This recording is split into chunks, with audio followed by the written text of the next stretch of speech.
You're going from being AI assisted and AI enabled to being AI native. The future of finance is that you get to provide very personalized, rapid real-time services to a segment of one. But then, what if large language models can move your money? That brings with it a whole different type of risk. Most of your customers might become agents now, right? You won't have humans processing transactions. You'll have agents processing transactions on the behalf of users, consumers, retail consumers, as well as enterprises. Right. Is the bad actors are using AI to try to break down your defenses. Are you saying I don't have to stay up all night working on this report if I just throw it into AI? Hell yeah, I'm going to do it. I call this the opportunity of a lifetime. Yes. It's rethink, reimagine, rewire your business. Our guest today is Chinmoy Bhatiya, Executive Director of Generative AI at Capco. A transformation consultant with a storied background, he helps clients embrace emerging tech responsibly and securely. Known for bridging business and technical minds with a roll-up-your-sleeves leadership style, he's here to help us reimagine the future of finance. Welcome to the show. With AI, where do you see current state of banking? If I gave you 60 seconds in front of CEOs to explain, what's the future of finance look like? What would you say to them? I've spent 2 decades guiding CEOs and founders to scale and reimagine what's possible. Now, the biggest shift of our lifetime is here, AI. I'm Seema Alexander, founder of Disruptive AI, co-chair of DC Startup and Tech Week, and the host of the AI CEO podcast. If you're ready to learn how AI is transforming industries, creating new growth, and rewriting the rules of business, this is the podcast for you. Because the truth is, the leaders who adapt now won't just survive, they'll define the future. Let's tap in. Welcome to today's episode of the AI CEO podcast. My name is Seema Alexander, and I am your host. And I'm very excited about today's episode because we're going to go into an industry that normally is slow going. But right now we're going to talk about AI and how fast it's going in the world of finance. I can't even believe it, I'm telling you. But we have my good friend here, Chinmoy Bhatiya, the Executive Director of Generative AI, Emerging Technologies, and New Realities of Capco. Nice to meet you again. I'm really excited to have you on the podcast. Yeah, very excited to be here. Thanks for the opportunity. And I'm glad we're able to turn our musings into something that an audience can partake in. No, I love it. So you and I met probably 6 months ago through a colleague, and she started telling me a lot about the work that you guys have done at Capco. It's a 26-year-old management and technology firm, but you've laid the foundation for AI and financial services in banking and broker-dealer, insurance, like multiple different layers in an industry that, as I mentioned, is normally very slow. I actually come from 13 years at Prudential Financial before I started my career in emerging technology and growth in AI. And so this is a very fascinating conversation we're about to have because it kind of continues to validate why leaders, CEOs, founders, business leaders need to pay attention to what's happening with AI because industries that once were considered, I would say... Laggards, maybe? Laggards. Yeah. Can change in an instance with this technology. So with that, let me ask you the first question. If I gave you 60 seconds in front of CEOs to explain, what's the future of finance look like? What would you say to them? Yeah, I'd say the future of finance, especially with the power of AI infused across every step of it, is that you get to provide very personalized, rapid real-time services to a segment of one. AI gives you the ability to narrow down the types of services you would provide to your customers that are hyper-personalized in nature. They help you process transactions and do all of your back office and middle office steps at near real-time pace, lightning speed, and you get better decision-making throughout. So you'd be transformed from a provider of financial services and banking services to a fully AI-enabled decision engine that lets you elevate the experience that customers have in their financial futures. Okay, so that was about 54 seconds. Good job. Just kidding. Let's get into banking first, right? Because I'm a big believer in use cases because everything that you said is kind of like the nature of what artificial intelligence can do in any industry, right? Precision, using data for precision, for personalization, for unique customer experiences, all the things. Banking is an interesting one, and that's why I wanted to start with it. Is it's been disrupted a couple times, right? With mobile banking, obviously with fintech, and when we have like PayPal and Stripe, and just the way payments have been processed and all the things. With AI, where do you see current state of banking? And where is the future state of banking? The beauty of what you guys do is you're doing the work. And literally right now. So some of the use cases that you shared with me, I was blown away. So I'd love to hear your thoughts on that. Yeah, absolutely. I think use cases are a great unit, I'd say a molecule at which you can look at AI adoption because it has intrinsic value, right? There's certainly conversations we can have about AI in banking that are more focused on giving people the technology and the tooling just to see what happens with productivity and innovative ideas and so on and so forth. But use cases have intrinsic value associated with them, so it's a good modicum upon which you can look at the AI transformation. Some of the use cases in banking specifically are all focused around operational efficiency. So any kind of document processing, extraction, KYC processes, looking up information across multiple systems, et cetera. That's where AI is now being infused into the workflow to systematically improve the accuracy with which these decisions are made, as well as to reduce the human effort, because human effort might involve human errors as well. Another set of use cases which will come very logically to the mind is around contact center, call center operations, et cetera, where traditionally it's been, you have someone look up a bunch of information to answer a question or resolve a customer complaint or an issue or something like that. And the volume of calls and transactions that we're seeing coming into these contact centers is so enormous that traditionally banks have just been solving that with more human effort, even with very mature platforms and service providers in the space. Now with the advent of AI, that's where a lot of the current use cases are focused, is how do we make it more self-service for our customers so they don't have to pick up a phone, they don't have to send an email, they can ask a chatbot the right questions and learn about your products and services, potentially even resolve some of their own issues by interacting with an agent, although that's still a little bit emerging. With AI agents. With AI agents, that's right. Not call center agents. Not call centers, that's right? Yeah. So I think initially, even when we're depositing checks today, you can do that on your phone. So now these agents are much smarter and actually can answer the right questions on your accounts and all of those things. Is that what you're saying? That's right. And I'd say that's the tip of the iceberg. We'll soon see the advent of resolving disputes, opening accounts, sourcing the right rates for your loans, for your car loan, home loan, et cetera, all done using AI agents. And that's the direction that we're going in.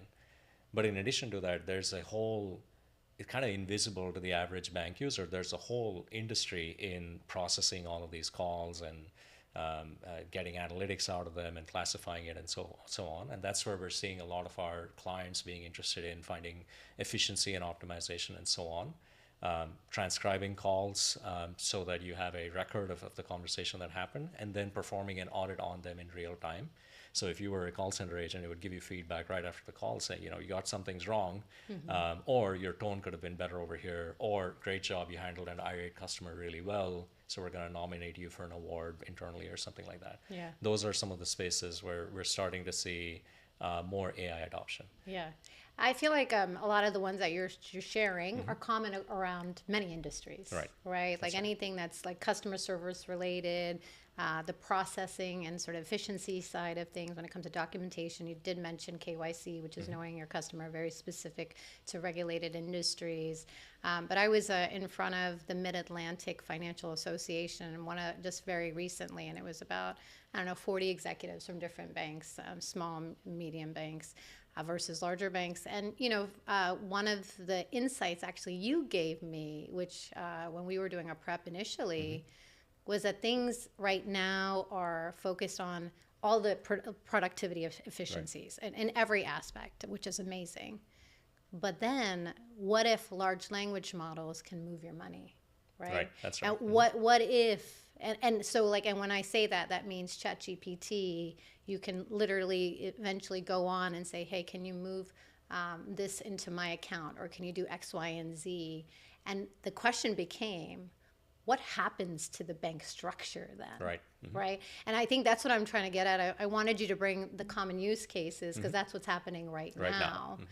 But in parallel, there are or like these companies working on the future of banking, which will be accelerated. And so there is going to be this, like, again, I always use this word in my podcast, a messy middle, right? Like, so just what is your take on, yes, they have to do this, which is AI enablement, versus restructuring and their operational, like different operations and the way business banks are run? Yeah, I mean, this, again, it applies to all industries, even beyond banking, but banking in particular, there's a lot of emerging excitement on this because you're going from being AI assisted and AI enabled to being AI native.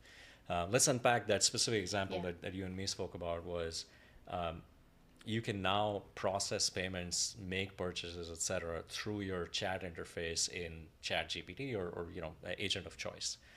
The reason that's become possible is you have companies like PayPal and MasterCard and Visa and others that are providing the integration points for these agents through MCP servers and other, technical servers, but yes, it allows different legacy systems or systems to speak to each other, which has never really been able to be done like this before. Yeah, it's a standard protocol for agents to communicate with their systems. And what's cool is these firms are exposing them now to the world to build MCP servers around them or to build agentic interactions around them. And so you're able to go into your chat interface and send people money. You're able to make purchases and so on. The implications that has for banks, both the issuers as well as the servicers of accounts and so on, is most of your customers might become agents now, right? You won't have humans processing transactions. You'll have agents processing transactions on the behalf of users, consumers, retail consumers, as well as enterprises. And that brings with it enormous volume. That brings with it a whole different type of risk, right? How do you detect fraud in that kind of universe? And that brings with it operational challenges and changes that are beyond just shoving AI, if you pardon the term, right? Shoving AI into existing slapping processes. AI on it. Yeah. So you need to rethink the operating model a little bit, and we're starting to get a lot of traction on that front. That's where banking is going. Yeah. And the reason I started with this one and kind of like got you to do the slow roll and then went really into deep, because I just want people to understand what's happening in parallel. This is not happening separately. And obviously there's a lot that would need to happen regulatory wise, PII wise, to get us to that future state. And a lot, but it's going to happen in an accelerated format. Right. And I think this is the stuff that I keep saying 5% of leaders understand and know, and a lot of people do not. And especially the executives in these different industries and different organizations don't understand the acceleration. Anything else specifically on the banking environment? I think one of the other pieces, actually, we talked about, because data is such an important piece, and banks hold a lot of our personal data. Right. So how are you seeing with AI, how are they able to use that data for more, aside of the customer service example, for more personalized services? What's going to differentiate these banks in the interim as things evolve? Yeah, it's a very competitive space as well, right? So a lot of the competitive pressure is actually pushing financial institutions in general to adopt AI as a differentiator beyond just the cost optimization and things like that. Right. So some of the ways in which you can expect that to impact the average banking consumer is you'll start seeing more personalized offers on savings accounts, credit card rates, and so on, that'll be advertised in a way that is very relevant to you. Based on the data that they have. Maybe they've noticed a few transactions that you're buying flights and booking hotels and things like that. So they know you're about to go on a trip somewhere to Puerto Rico or something like that. And you'll start seeing advertising that is hyper-personalized to you using that data. Whether you like it or not is up for debate in the public sphere. But I'd love it if someone gave me here's some offers for your trip in Puerto Rico. Here's some relevant vendors that you can go to and benefit because they bank with us. Right. It's interesting because we've talked a lot about how marketing is changing from one to many to one on this podcast, right. And that's a really specific, tangible way of sharing what's actually happening, right? And because they're going to take your information, just like Meta does today with, retargeting in a lot of ways, but this is even more personal because they know what transactions you've taken. Yeah, exactly. And so all of a sudden, I always say, like, when I'm on my phone and I'm talking about a trip, and all of a sudden there's something about like Istanbul. We just went to Istanbul in Spain, and I'm getting all these ads, and I'm like, man, they're listening to me. And I don't know, whatever it is, obviously it's something I searched, right? Yeah. But in this capacity, they actually know what you're doing. And so everything is going to be hyper precise when it comes to targeting. It's a segment of one. It's a segment of one. I love it. And transactions are a commitment, right? Right. So you may be searching for deals for flights or something like that, but you might not act on it. If you've transacted something, you've committed to doing something. And so you get even more confidence in being able to segment someone on the basis of that. Yeah. Do you find that crazy? I know, or do you find it, the ability to do so crazy? Right. Do you find it that we're going to have the ability to say no? Like, where do you see, where do you see it going? Yeah, consent and preferences management is what we call it, right? And that's, we do quite a bit of work with many of our clients on that topic. You may have noticed all the little pop-ups that say, do you accept us collecting cookies or reject or only some of the cookies, etc. That's kind of the tip of the iceberg when it comes to what can and cannot be done with your data. Not only banks, many institutions collect your data when you're interacting with their digital products and so on. And that's fine if they're able to offer you better services, but it does need to be regulated to a certain extent. The same will apply to AI. Would you opt in to having us use your transaction data and everything that we know about you from the way you use our different products to offer you better services using AI models that may or may not be trained on it? The question itself is a mouthful. So it's kind of the jury's out there as to whether people will opt in for that. Yeah. It is a generational divide as well. And we'll see this even in the demographics of how products are positioned to the newer generations versus the older generations. I think my generation is probably a little bit okay with our generation, you mean? I didn't want to make assumptions, so yes, it's definitely our generation. Well, I think that the let's call it the millennials, right? The millennials are a little bit more comfortable with use my data, do whatever you want with it. Right. The previous generations are not, and it turns out Gen Zers are also less comfortable with sharing their data depending on what it's used for. Right. So really, the jury's out there. We'll see how that works out. But there's definitely a lot of business benefit and personalization and so on that banks in particular are hoping to get from this. I call this phase convergence, right? Because I also think there is this time frame for blockchain and identity. Like, there's a lot of different technologies coming together at one time. And I know with the blockchain folks, they're heavily focused on decentralizing data, and so you get to own it and make those decisions based on what you want to be able to share and what you don't. So I just find this time frame really interesting of where things are headed, if we like it or not. Yeah, actually, and just to spin off of that point, there's 3 technology trends, you could say, that are all going to converge, to use a word that you just used. There's graph technology, which is a data structure for storing relational data, right? There's the blockchain, which is your digital ledger for all kinds of decisions and history and so on. And then there's AI for decision making. If you have agents processing transactions and AI agents trying to hyper personalize products and things like that, they need information about you stored in a graph, because that's relational and it's a little bit more granular than the typical databases. We'll probably need to use blockchains and distributed ledgers to keep track of the pace at which these agents go, to keep track of how the history of transactions plays out for a particular individual.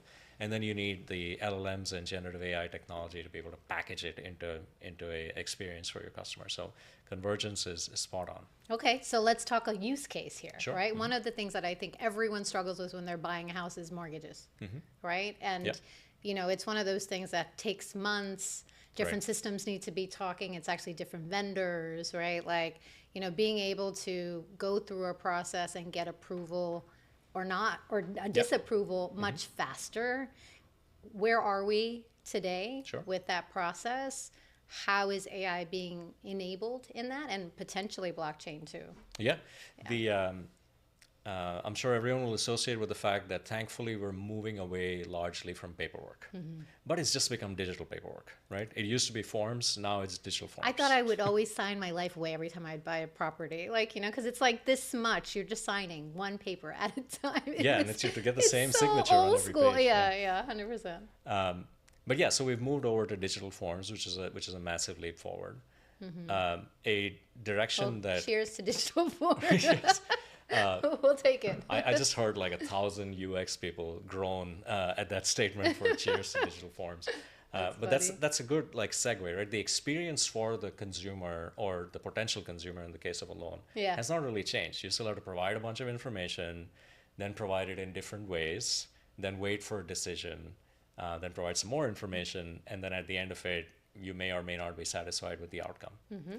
You're also typically trying to do this across multiple sources. You're shopping for the best rate and so on. So you're providing the same information everywhere. So one thing that is already happening is the use of AI agents to extract your information from raw unstructured data that you provided. So you no longer need. Can we explain that? So that just makes like. Sure. So think about an experience where you would go to Bank X and try to fill out an application to be pre-approved for a home loan. Without having to fill out all those forms, you could just dump your ID, your passport, your current lease and proof of income and things like that, and let it extract all of that for you and come back with a proposal on, hey, this is what I've collected about you. Does this look accurate?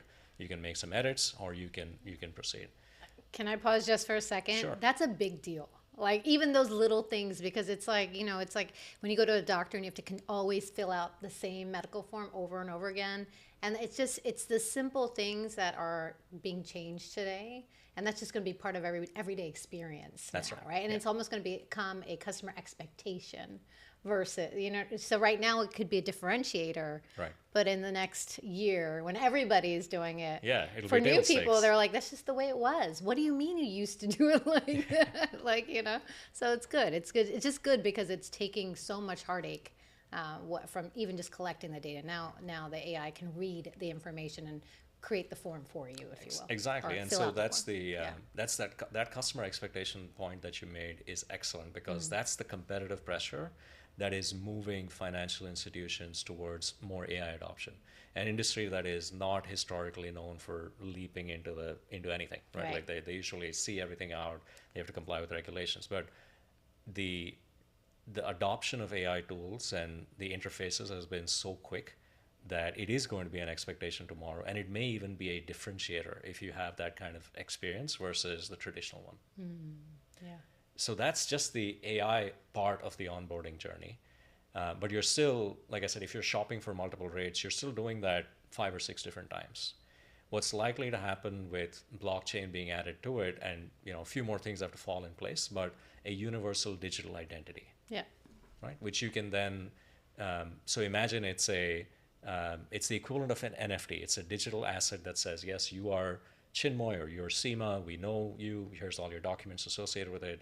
And just like you currently log into a multitude of apps using either Google or Microsoft or Apple logins, you'd be able to pass on your information to them with the AI being the transformer translator. Like it'll put it in the format and fill out the forms in the way that the bank is looking for, but it'll use your digital identity that is just universal. And any form, any industry then, right? Because it's pulling from, to your point, universal data, and that can potentially be done in a lot of different industries, not just financial services, with this universal digital ID, Yeah, absolutely. That's the intention. That is the intention. There's a nuance that makes it very specific to financial services, which is KYC. Right. So in order to avoid fraud and also to comply with regulations and reduce the risk that banks have, they are required to perform a lot of checks on their customers and make sure that they're doing business with verified individuals or verified institutions in some cases. With this digital identity concept, you might be pre-verified, and that accelerates your processing through the journey for applying to loans, opening accounts, working with passing people, wealth, venture opportunities, due diligence, and funding. I mean, it continues on. It's like in multiple different, use cases. Yeah, that's great. Yeah. I want to move from banking to wealth management for a second. I think it's a wealth management in two aspects. I mean, I think there's the world of fintech has changed a lot of what financial advisors do and how they differentiate themselves. But again, it goes back to data and personalized services and how they can distinguish themselves there. I know like JP Morgan Chase, for example, their wealth advisory group, they've been using AI. They went hard. Like they went in, they spend a lot of money.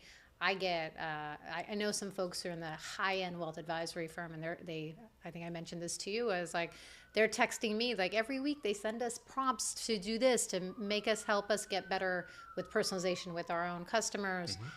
They're using data in ways to help facilitate experiences for their trading, and just like just to make things easier on the back end, and then make things easier when they're in front of customers. So, what are you seeing that's unique and different with AI with wealth management right now? Yeah, financial advisors probably spend 60 or 70% of their time just preparing for the conversation with their customers or prospective customers, right? They're looking up CRM notes, they're looking up product prospectuses, they're looking at portfolio options. They're trying to create a view of you before they speak to you. And some folks might find that a little bit insulting, like you have to prepare to talk to me. But yeah, if you're talking to 1,000 people over the course of a month, you kind of forget little nuances. Well, that's a great book of details. business if they're talking to 1,000 people in the course of a month. Order of magnitude.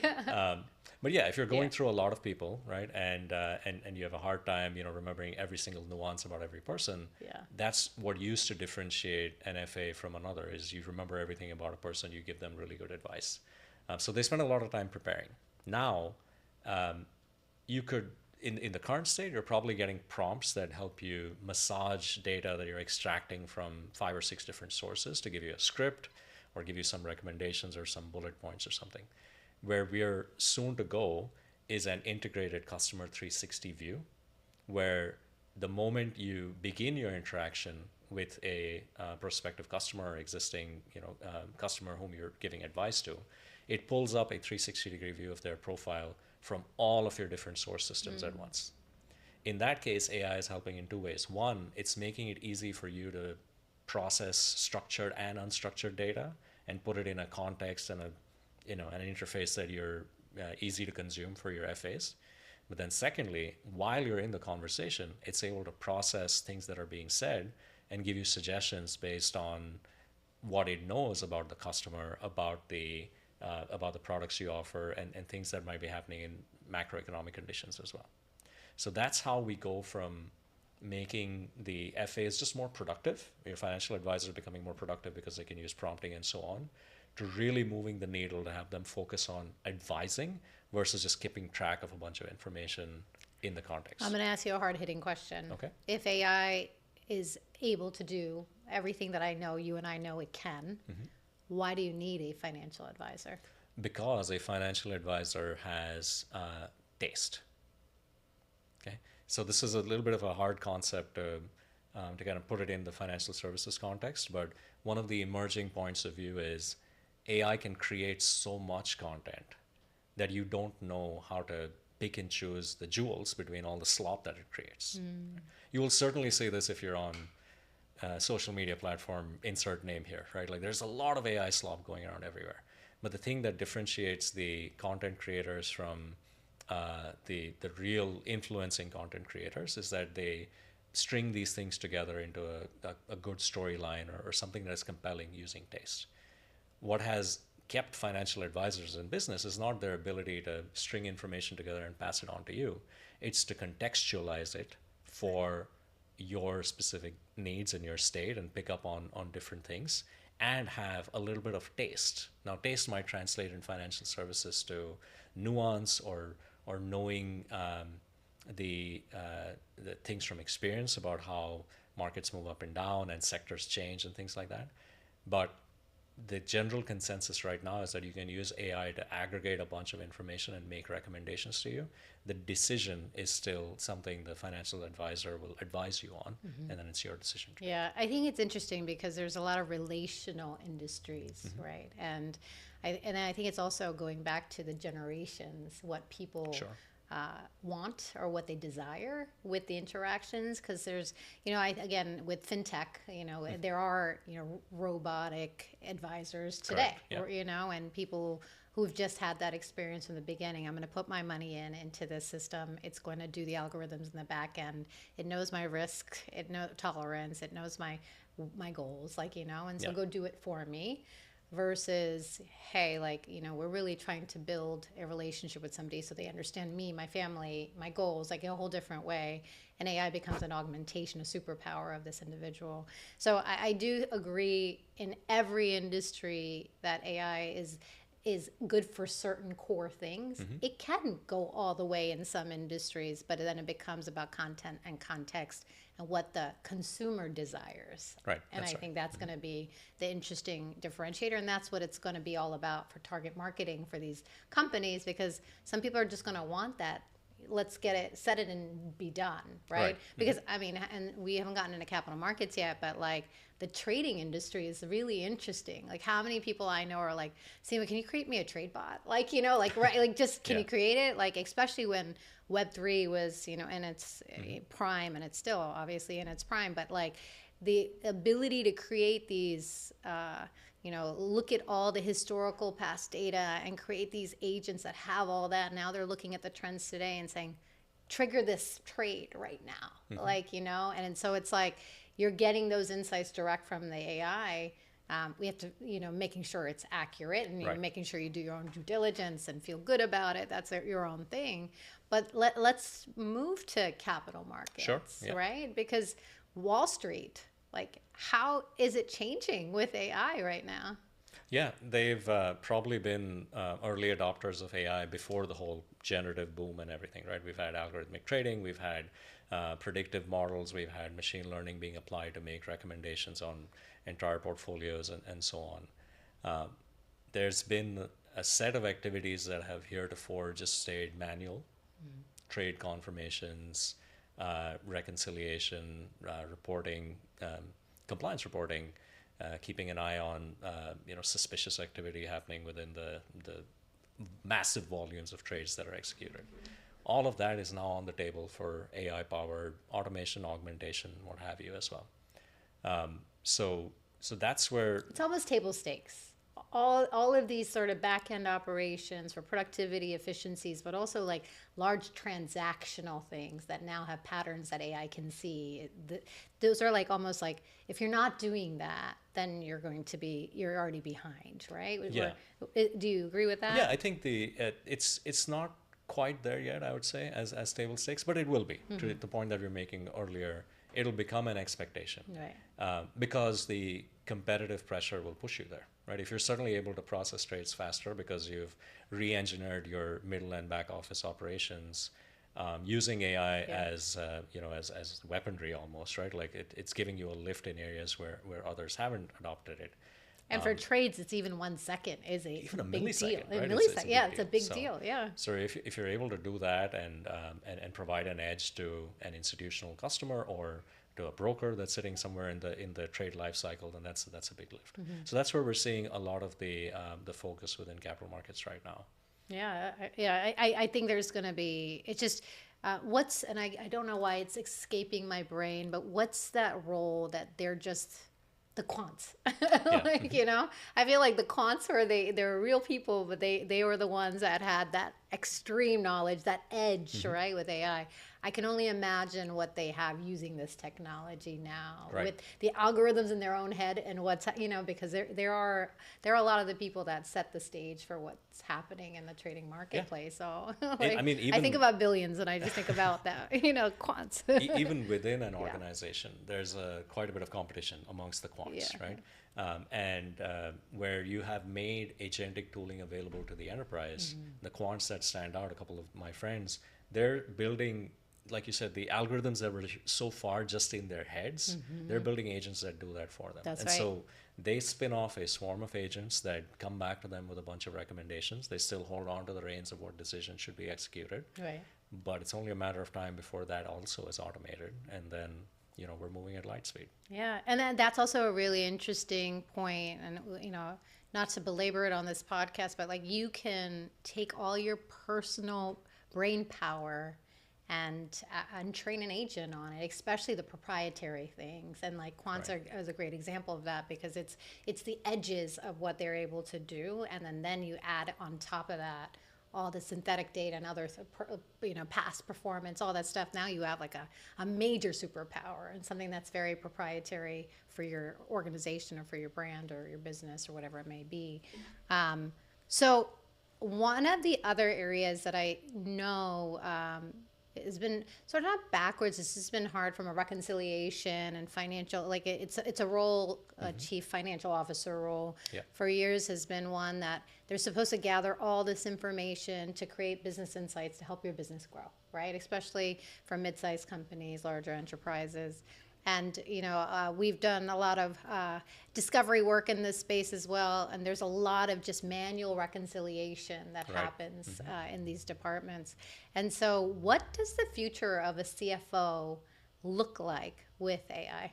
That's a good one. So if I can put it in terms of, less of, more of, and same of, I'd say less of Excel work, which hopefully comes as a welcome statement to a lot of the listeners, but less Excel jockeying, right? Because you're able to direct an AI agent to do that for you, the natural language commands and just asking for information.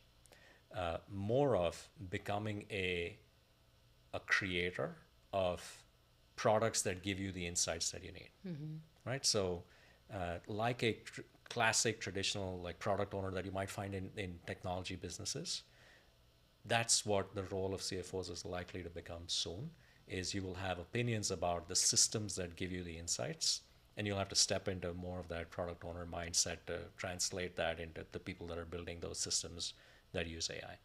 And then the things that will not change is you're laser focused on insights that help you optimize the business, right? Either top line growth or bottom line optimization.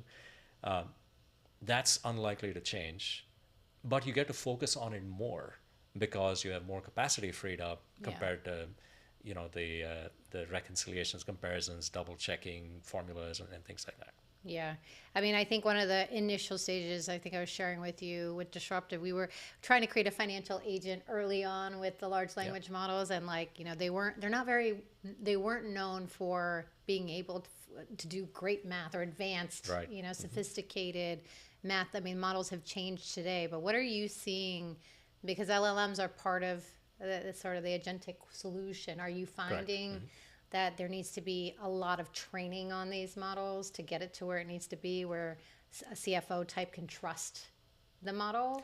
It's less about training. I mean, you can certainly use training depending on the types of insights, but let's take a couple of use cases, right? Let's take one around performing a calculation, and you don't have the faith in LLMs to do it because sometimes they can't count the number of R's in a strawberry or something like that, right? With the advent of agentic AI, you have systems that are capable of deciding when they should use other tools, right? A common example of this is you have an AI agent that knows when it should do a web search to go get you the latest weather versus just using something from its training data. Similar to that, especially in the CFO space, but generally for any agent that needs to do a mathematical calculation, it just needs to have a calculator tool available to it. You could write that in JavaScript for all you care, right? It's just mathematical calculations, and there's many libraries for that. But giving an agent the ability to, hey, when you need to do a calculation, go use this tool instead of trying to do it yourself, that's the big shift. What separates an agent from an LLM, there's a lot of other components, but one of the most important components is its ability to pick and choose the tools it needs to use, execute them, and then move on to the next step in its reasoning. So that's one use case that is that's kind of solved right now, right? Like doing mathematical stuff with AI in the middle is solved because you give it tooling to utilize.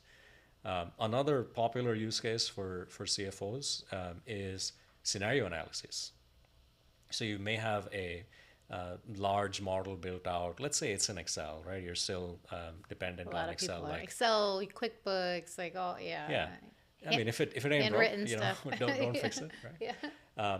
But now, it used to be the case that you needed a full-time like financial analyst or someone where you could say, hey, run a scenario where our revenue spikes by 20%, but our costs stay the same or something like that.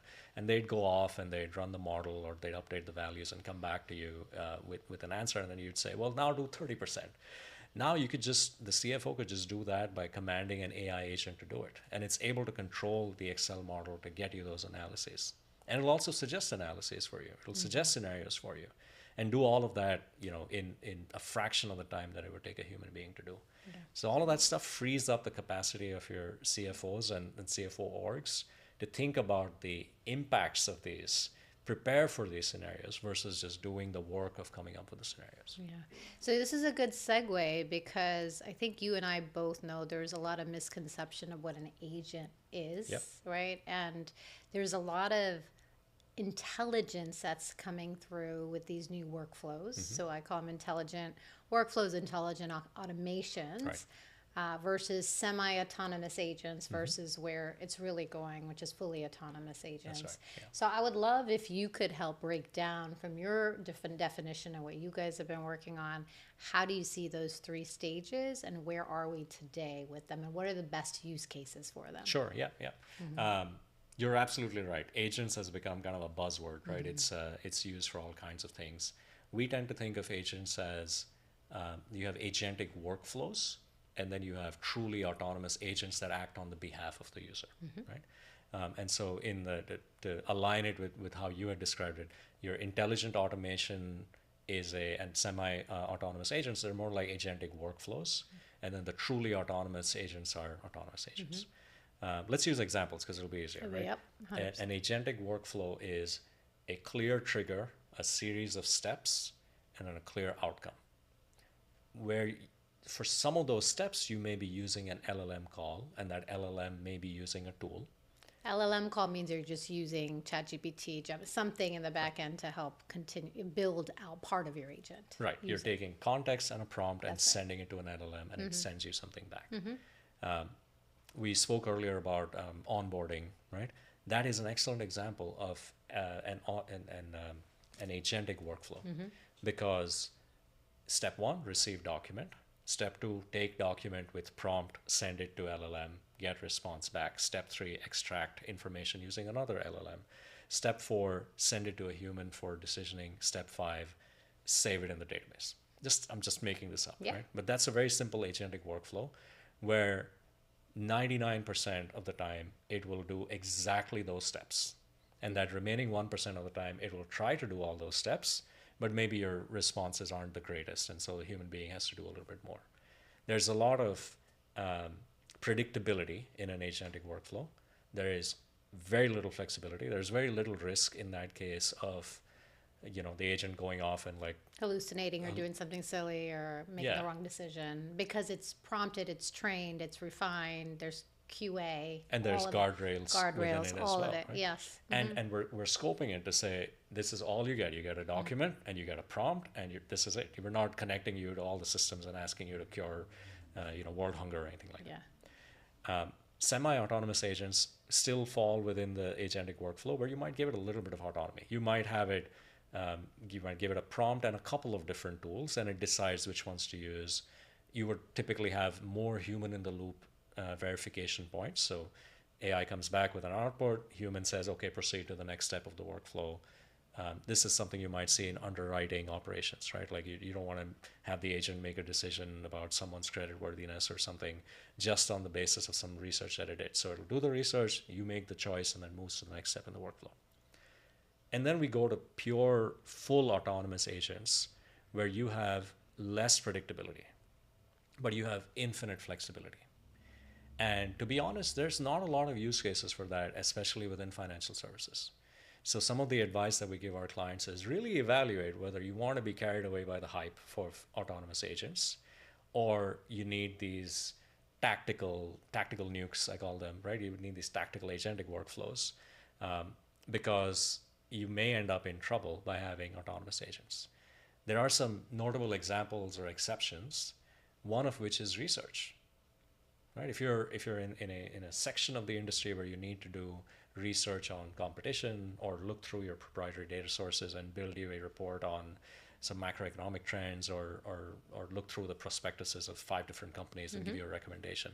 That's exactly where you want autonomy. You want the agent to come up with a plan, to go look up a bunch of information and then come to you with recommendations, because it'll be able to do that faster when the constraints are off. I do have a question there, right? Because even like with ChatGPT, with Gemini, with Manus, I mean, they can do deep research today, right? But it's also when you compare the models, it's different. Like you'll get different answers, right?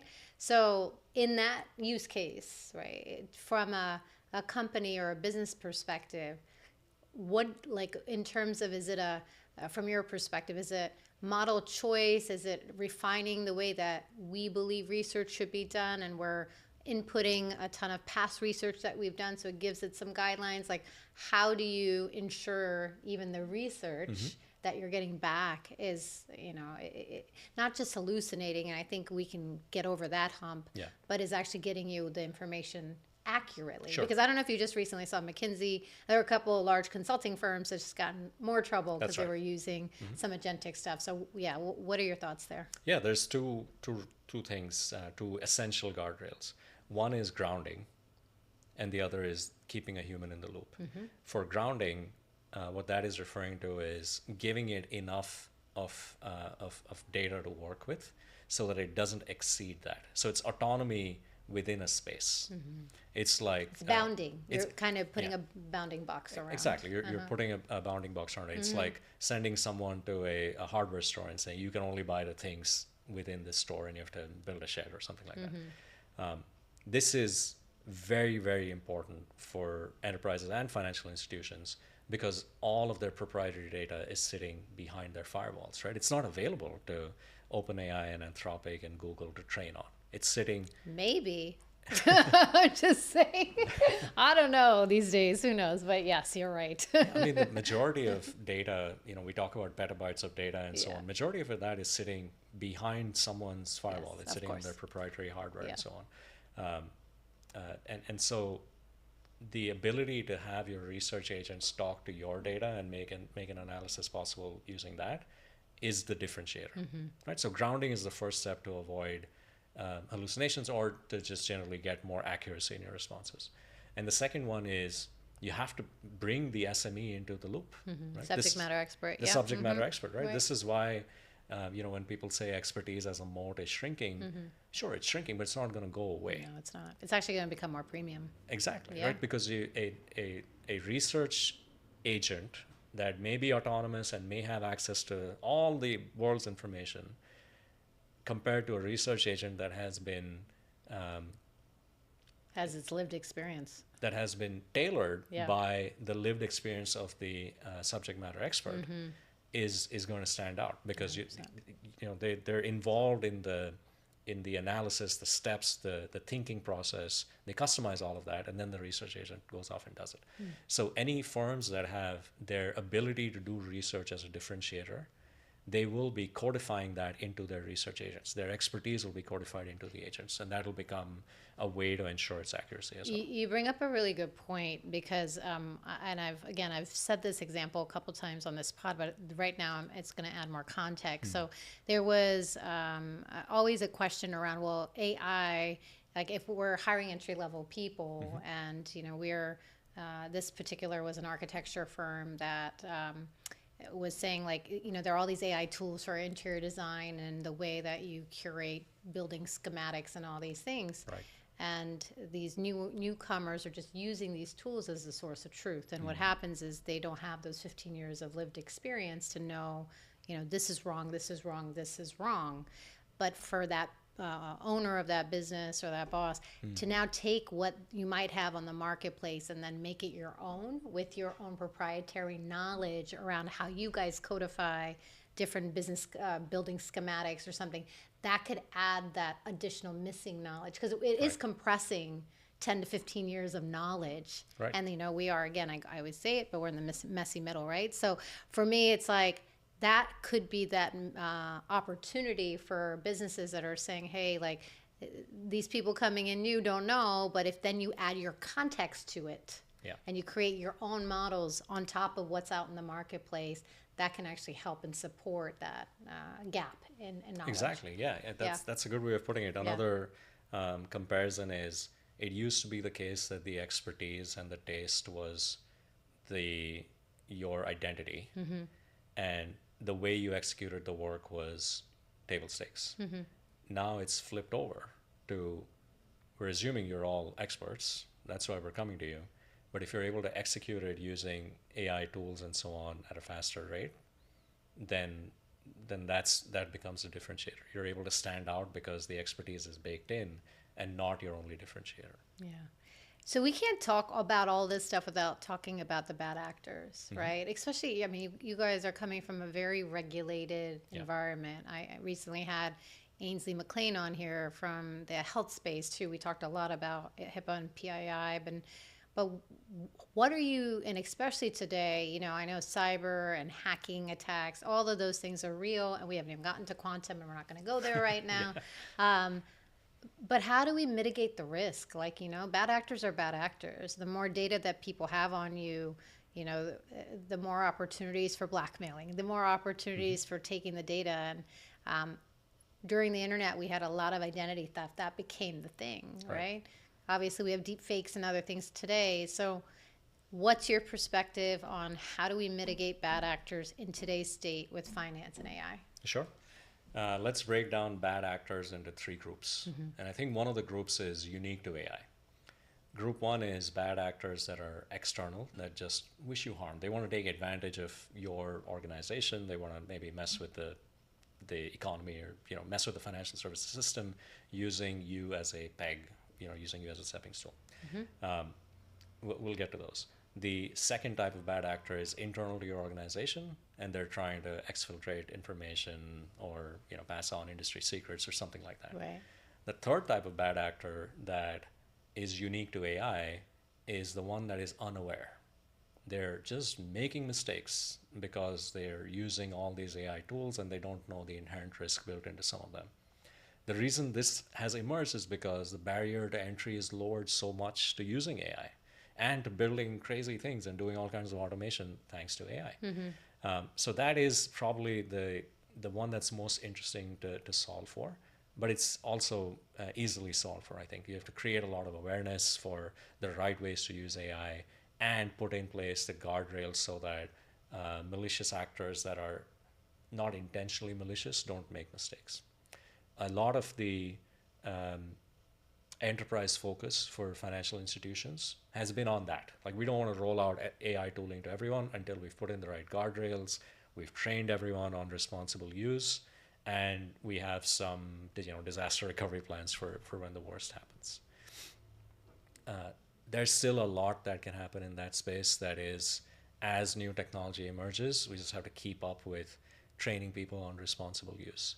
One example I'll use is prompt injections through agentic browsers. I will explain that. I was like, wait a minute, that's a little advanced. Prompt injections through agentic browsers. Okay, let's go. So you and I were talking about Manus AI, right? And that's an example of agentic browsers where you can provide natural language instructions and then just watch it interact with the websites. And it's like Atlas, right? Like Atlas. And, for OpenAI. Is it OpenAI? OpenAI, Atlas, and then the Comet browser from Perplexity. And that's right. So many open source ones as well, right? Very quickly, people found ways to take advantage of it where they would hide instructions on their web pages in white font or, you know, transparent font. And as your agentic browser is interacting with the web page, it picks up that instruction and says, cool, let me just give you this user's username and email and whatever information it has, which was unintentional. Now, if you have that tool approved within the enterprise, an external bad actor has just opened a massive vulnerability and is exploiting it. Right. And someone who is unaware using these tools, they're exposing your firm to that risk. So we have to, just the basic point there is we have to keep up with constant awareness, education, and guardrails to make sure that the unaware bad actors aren't giving away the boat. But they're not even bad actors, right? There could be employees not knowing. Yeah, exactly. They're still bad, in my opinion. They're bad actors. They're unintentionally bad actors. Unintentional. Yeah. So I guess I don't define them as bad. They just don't know. Right. I mean. Yeah, I hear you. Matter of perspective. medium bad actors. Yeah. How about that? Then you have the intentional internal bad actors, and they're using unapproved tools or uncontrolled tools to exfiltrate data or introduce malicious code into your environment and so on. And the solution for that is you just have to clamp down on what you are and are not allowed to use within an enterprise setting. Very, very hard to do. There was a Microsoft survey a year ago that said something like 68% of the users of Microsoft Office who answered the survey, they attest to bringing their own AI into the enterprise. Well, that's shadow AI, right? That's shadow Because AI, and again, this is a concept that if you don't have any policies in place or governance or actually leadership around AI, people are going to be using it anyway, right? That's right, yeah. And it's funny because I have a banking example. I can't name specifically. I was about to say who, but I shouldn't. But they were a manager in a bank, right? And it's just the little things where they were like, they told us that we're not allowed to use, ChatGPT and all this stuff. And she's like, it makes my life so much easier to do these reviews. Just like, like their yearly reviews for their employees. So she's like, I just do it on my phone. Like, and I copy and paste it. And that's the whole point of shadow AI. It's like, if you don't have policies in place, and even if you do, if some of these tools are easier for people to use because they're popping up like apps did in the past, right? Now these are generative AI tools or just agents that are just making people's lives easier, and you're not allowing them to use it, they're going to do it anyway. It's so tempting, right? It's so It's tempting. right there. Are you saying I don't have to stay up all night working on this report if I just throw it into AI? Hell yeah, I'm going to do it. And I'll just add, like, somebody asked me the other day, they're like, Seema, how are you so productive? Like, because I work on, I have multiple ventures, Course, right? yeah. And and I just reflected the other day. I was like, man, if it wasn't for artificial intelligence, like it's taking my level of productivity to a whole other level. But if somebody was constraining me, because I came from corporate America, right? But it's like, and there's also probably two schools of thought. As an entrepreneur, you have your hands in everything. Right. But when you're in corporate America environment, like you do have to follow the rules, or you should get in trouble in a way because that you could be putting the risk on the company. I don't think people are fully thinking that out right now. Yeah. I mean, when there are the occasional outages, right, and you're hamstrung, you don't have any of the tools. Yeah. I can't imagine going back to a world where I'm not constantly talking to like 4 or 5 different AI tools, all doing different things for me. Right? Exactly. Isn't that crazy? And in 2 years, it's right? in 3 years, right? In 3 it was years, just the anniversary of ChatGPT 3 days ago, right? Like, 3 years. It's unbelievable to me. And what the other part of it is unbelievable is how many people are still not on that bandwagon. Right. Well, matter of time is what I would say. But to the point of it's so tempting to use the tools just because they're there. The easy solution to that is don't just clamp down and say, no one's allowed to use any of the unapproved AI tools. You have to give people tools to work with. So to avoid malicious actors using unapproved tooling, it doesn't just have to be the LLMs, but everything that comes with that ecosystem. The solution that a lot of our clients are taking is, hey, enterprise tooling for everyone. Right. You want something like a ChatGPT? Here you go. This is our enterprise approved tool. It's got all the guardrails built in. It tracks everything, so we've got auditability, blah, blah, blah. Yeah, but then the last one is the real bad actors. The real bad actors, and the ones that are trying to hack into your systems and all that. Like, and that's honestly, that takes cyber to a whole other level. That's right. Right? Yeah. So is there anything that you're seeing because you guys are implementing on very large enterprise platforms, is there anything different that's happening right now? Very much so. So it's a constant battle between shielding your environments and putting a shield around your ecosystem and keeping up with what the bad actors are trying to do. The ways that we have traditionally dealt with this is completely walling off your environment, keeping a very close look at your software supply chain, the things you use to build your software products, scanning them for vulnerabilities, and constantly having testers test your environment, right? Like they're trying to make holes in your environment, and then you learn from it and patch those and harden your security posture. the problem now, or I guess the emerging pattern now with AI, is the bad actors are using AI to try to break down your defenses. And they're able to do it much, much faster than humans would, or even traditional automation would, because it's intelligent. If it can't find any open ports, then it's going to try a different strategy. It's going to try masking its IP addresses. It's going to try a DDoS attack, right? Like all these cyber... DDoS attack? Dynamic denial you of might service, not. I think. Okay. I'm pretty sure the first D is wrong, but it's a scenario where you just keep hitting an endpoint or an IP address over and over again, to the point that it says, well, I'm overwhelmed with requests and I'm going to go down. It's the most popular attack if you want to take down a service. Okay. And it's very easy to patch it, right? Right now, what cybersecurity experts will say is you set a rule that if someone tries to request you X number of times in a second, clearly that's a bot, just shut it down.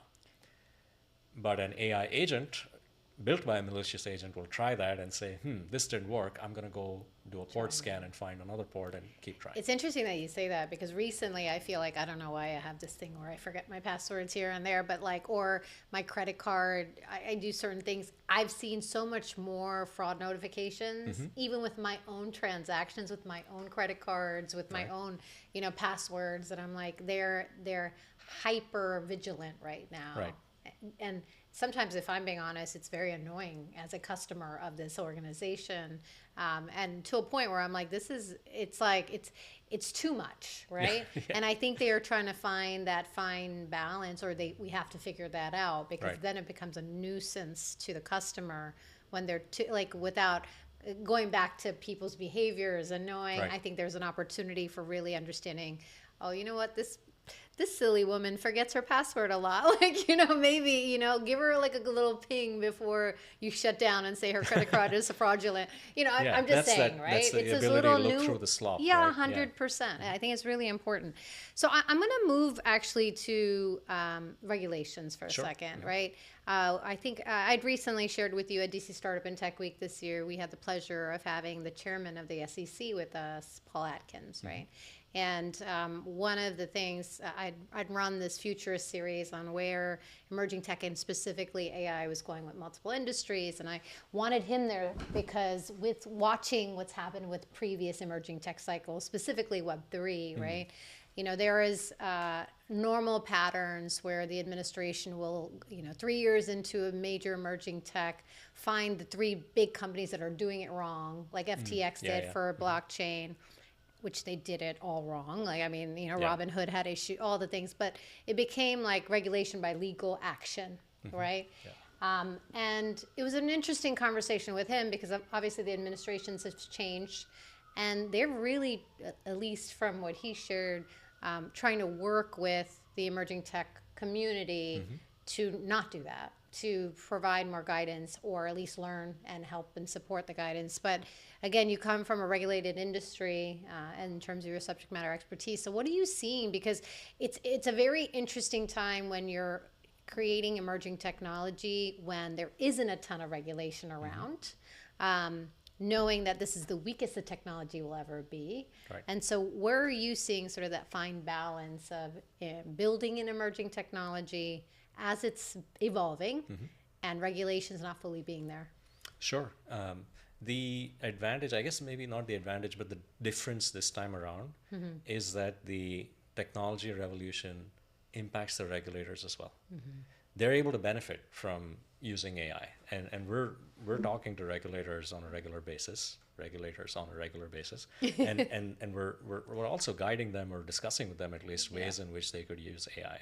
For example, you can use a panel of AI agents to evaluate evidentiary documentation that a member bank might provide, so that it reduces how much back and forth you have with the regulators when you're in an examination or something like that. That's a very easy use case, but that's why it is so practical, that the regulators themselves are realizing we can't just regulate this by legal action.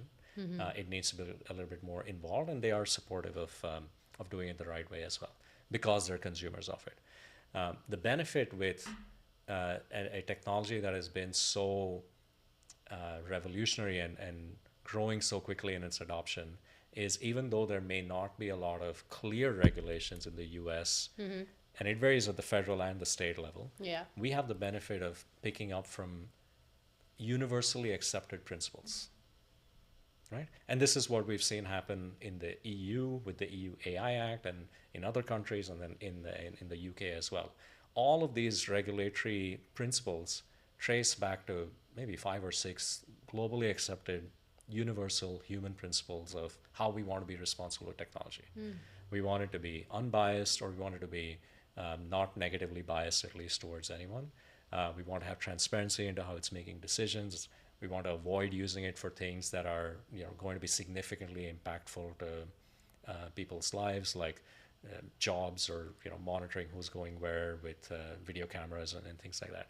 So we have the benefit in the US of not having such clear regulations, but we're basing our decisions on what we know is probably going to come, because it all goes up to the same human principles. Agreed.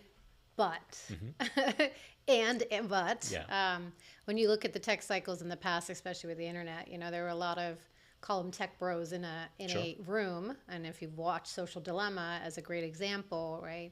And they're focused on what's better for their business, what's better from a profitability perspective. How do we keep people on Instagram? How do we keep people on Meta? Like, let's use those notifications and the sounds to help with dopamine hits to keep them on, right? And that was their job, because they're product managers, because that's what they get paid That's for. what they optimize right? for, right? Yeah. So I agree with you, and I think there's a beauty of being a little older and wiser, and being part of multiple tech cycles to have those types of right conversations, especially in the space that you are in terms of strategic and building, especially in the space I am in, sort of strategic and building, and getting the word out in sort of a major global way. Like I think there's a beauty of having that conversation, but I know not everybody feels that way, right? Sure. Because and it's not, going back to the unintentional and intentional. A lot of times it's not it's not intentional, yeah. right? It's just like, again, because I see it from the startup space as well as the company growth space, right? The corporations have more of a responsibility. It's kind of embedded in sort of their nature of how they run their business. The younger companies are looking at what's the blue ocean we're looking to capture, right? And responsible AI, again, I feel like sometimes those words now get caught up into the new DEI, versus, and it becomes more theoretical, and it's a nice to have, versus really understanding, to your point, the 5 core human principles of when you're thinking about creating any emerging tech. What is potentially going to happen? What are the implications? I talk a lot about this concept of innovation has implications, and people, again, when doom scrolling being one of them, where that founder who created that feature would always now say, God, if I knew that that alone feature would have causes so much anxiety and depression, I would never have created it. But I promise you somebody else would have, right? Like, and so in theory, I agree with you, and I agree, of course, with like looking at the EU and all. Like, look at the guide. Like, if you're serious about building in the space, that's what you should be doing. Right. That's the bottom line. Yeah, and there's no implication here that we don't need regulations because we can just align with these global principles and so on. It's just that if you're anticipating, if you're trying to figure out what you should do, what steps that you should make that are, no regrets, knowing that there's no like clarity on regulations right now, you should probably align with either the EU Act or to the principles upon which it is based, because what we get will be pretty similar. Yeah. I have a couple questions before we get into rapid fire. Sure. One is around, I think you're starting, and you and I chatted about this a little bit, and I think it's interesting to share the transition in the way people are thinking about strategy and budgets now. I know you come from an enterprise place. I do want to talk startup as a second part of this. But, before it was a lot of pilots and limited budgets. Some people had big budgets, and they considered a lot of failures in the process, and we've seen reports on that. Other people went the pilot route. Where are you seeing today is, the budgets, the transformation strategies, sort of the mindset around AI in companies? Yeah, it is shifting, as we see it. It is shifting from let's see how it goes to, okay, clearly there's some value here. Let's figure out how we capture maximum value in the fastest possible way. That manifests in 2 ways. If you divide the value streams for AI into 2, you'll get personal productivity stuff. Like, we want to give people all the right tooling so that they're able to utilize AI for whatever they're doing day in and day out and just get a productivity bump. That's typically hard to put an ROI around. You can't say that you will definitely get 30% more productivity or you'll definitely get 10% revenue growth or anything like that. And so you need these tactical use cases instead. That's the other value stream is let's go after the bigger use cases that require us to re-engineer the way we are organized and retrain people and maybe eliminate some steps in the process, but have AI perform it. The way budgets are manifesting in this is many large firms are starting to make the enterprise platforms just table stakes. We've had enough pilots. We've got, maybe we're getting productivity, maybe we're not. Let's just give everyone the tooling. Let's give all the engineers the tooling as well, and then we will get a lift, and that's just kind of baked into their annual budgets and so on. And then the second thing is instead of the onesie, twosie use cases, they're now going after a massive set of them that will lead them to that transformation, that will take them towards being more AI native as an organization. And some are even looking at like double-digit millions in cost optimization or growth and transformation through that. Yeah. I think here's another segue before we get into the startup side. I mean, I think you and I have chatted about this whole slapping AI on it or even AI-enabled organizations and how far that will take companies, or reassessing and reimagining your company as an AI native company, right? Because industries are changing.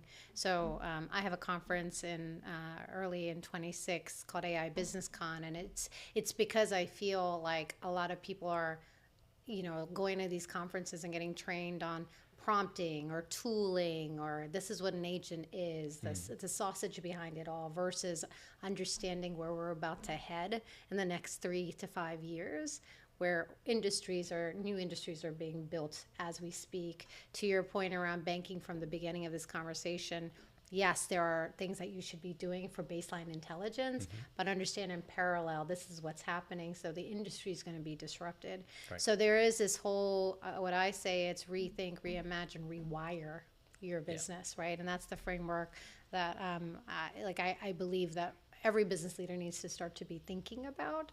So do you think majority of companies are thinking like that, or are majority of companies thinking about AI enablement at this stage? I think right now it is a lot more AI enablement, but it is transitioning towards rewiring, as you put it.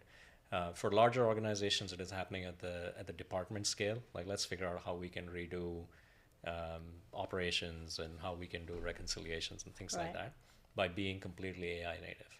The reason for that is their initial use cases and pilots and so on just whet their appetite. Right? It gave them a little flavor of the optimization they can get. And then they asked, well, what do we need to go even further? Because this doesn't match the hype we're hearing in the market about AI being super transformative. And now they're realizing that, it's not just slapping chatbots on everything. You have to re-engineer, you have to rewire your organizations, your departments, your teams to get to that point. Yeah. Now, would this have happened sooner? I don't think so. Because very rarely has humanity in general adopted a change that was forced on them quickly. It's always becoming a part of the change that makes it a long-term sustained change. So it's just taken a while for people to come to terms with what the garden variety chatbots and all of that can do and what their value is within the enterprise. And now they're starting to realize, well, you can go a step further if you just build AI native organizations and departments. Yeah, and one of the things that we're starting to propose is look, there is this long incremental way of enabling AI in your organization that could be absolutely fair and right for you. The foundational pieces with education and governance and all that, and then call them narrow AI pieces within your department. Yeah. Or we heard everything that you said, and 80% of this can be automated or much more intelligence, or we're making you an intelligent business by creating these 5 agentic solutions. Right. And that's our take on what the model should look like, and they get to make a choice from there, because I think that people don't know what they don't know. But I agree fully with you, is we couldn't get here and start even having these conversations without getting people's what is it, beaks wet? Like, Yeah, you know, it's human that's right. adoption. It's Yeah. just like, it's our human behavior, and they need to feel, and I call them aha, oh shit moments. Like, Nice, you know, yeah. like, so with that, I want to get into one last topic before the rapid fire. And so with startups, right? Like, I mean, this is, I call this the opportunity of a lifetime. Yes. Right. This is that moment that if you feel behind, you can design the future. You can. Can be your era, right?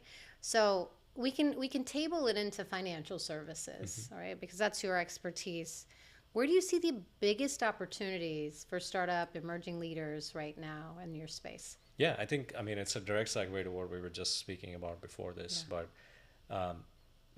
building AI native fintechs or financial services, let's just call it that, is not something that large institutions, right, the stalwarts that set up the economy and run financial services globally, they're not able to do that quickly, right? It's hard for them to move. They're behemoths. They also have a lot of technology debt. They have legacy systems, etc. You can't tell them, oh, here you go, slap a few like servers together, and now you've got a completely agentic loan processing system or something.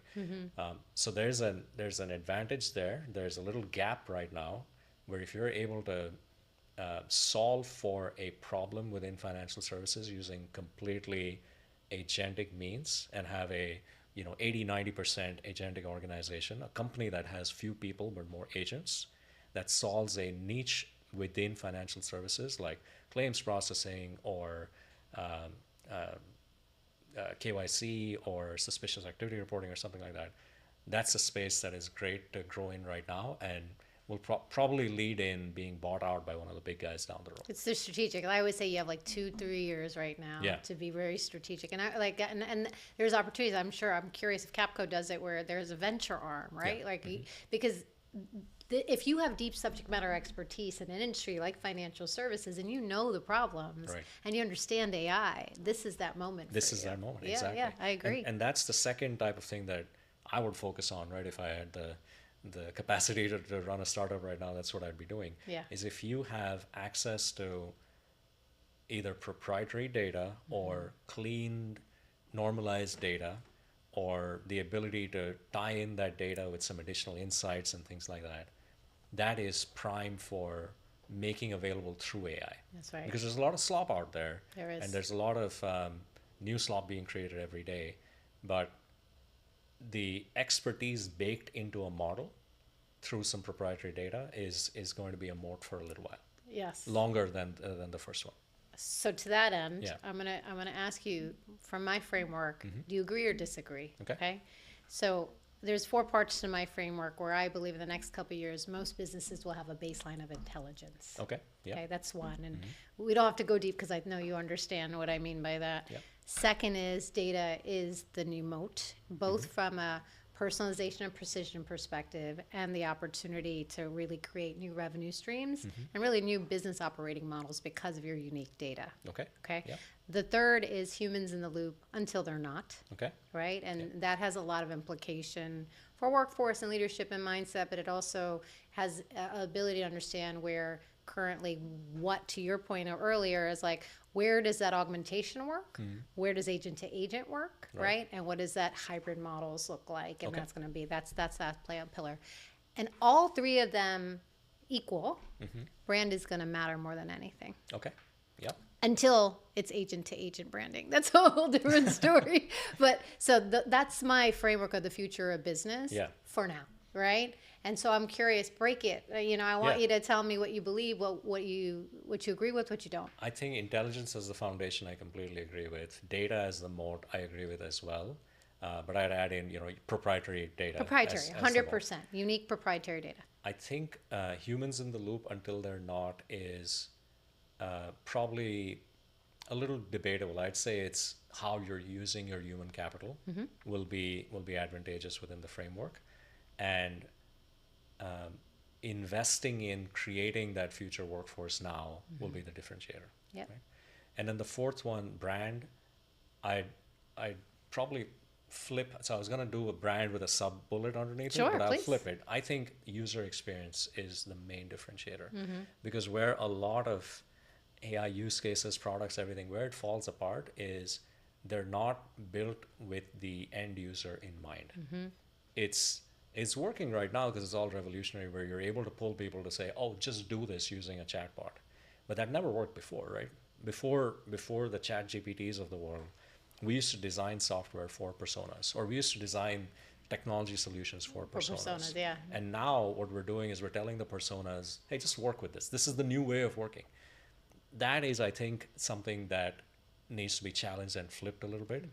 Just because it's AI, it doesn't need to feel like you're talking to an AI. That's it right. needs to be baked into your experience, whether you're an external customer, whether you're an internal user, whatever. So brand for me is brand plus. I think it's more about the experience that you offer your colleagues as well as what you offer your customers. Yeah, and I think it's the way I define data as your moat, because I talk about personalization and precision. Okay. So yeah. that becomes user experience, Right. right? So I love these conversations because you are an operator. This is what you do every day, and I think this conversation was awesome because it gave people sort of that balance of what's happening right now.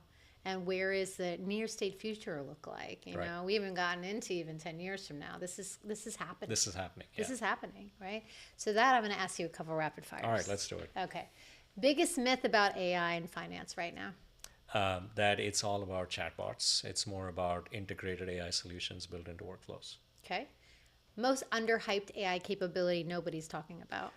Legacy system modernization. So you can use AI to rewrite your systems that are using, mainframes and a bunch of technology debt. It can do that for you. MCPs. Sorry. Which job becomes 10x more important?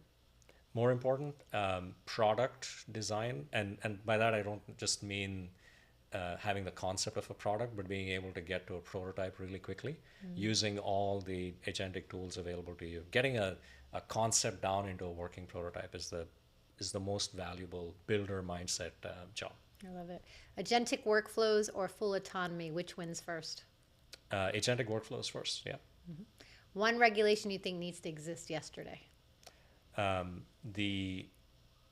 The need for application level guardrails in your AI solutions needs to be an enforced regulation. Probably related to that, I couldn't make up my mind and stick to just one. I think I would expand on evaluation. The way we evaluate our AI solutions and certify, this is good, this is not, I think that should be regulated. Okay. OpenAI, Anthropic, or a dark horse? Can't pick one. Go with all of them because a multi-model strategy is probably best. Different ones have different strengths, and only the end user knows what is good and is not good. So give them access to all of them. I do have my own personal favorites, but What are they? Well, I love OpenAI's models, obviously, and I use Codex a lot for code-based solutions, and Gemini models and Notebook LM just blew my mind. Notebook last week. LM, holy. And Gemini with the new image generation and video generation. That's Oh, crazy. what? Yeah. Okay, one sentence. The future of finance is? Is intelligent. High five for that. Yes. Okay. Listen, Chinmoy, this was an awesome conversation. Thank you. Thank you for coming from Chicago to be on the AI CEO podcast. I know we were trying to make this happen earlier, but I think timing is everything. This is perfect. I know for my community, you got to subscribe, comment to this podcast because you got so much value, and it's not just if you're in the world of finance. This is every industry. This was just very particular to this industry, and you can take a lot out of it, right? And so for me, make sure you come back next week. We're going to continue on and continue to add value, and we will see you then. That's a wrap for this episode of the AI CEO podcast. If you found today's conversation valuable, don't forget to rate, comment, and subscribe. It helps me reach more leaders like you and continue bringing in top AI first founders, industry experts, and visionary CEOs to share their insights. AI is evolving fast, and the CEOs who harness it today will lead tomorrow. Stay ahead of the curve, keep learning, and keep building. Thanks for tuning in, and see you next time.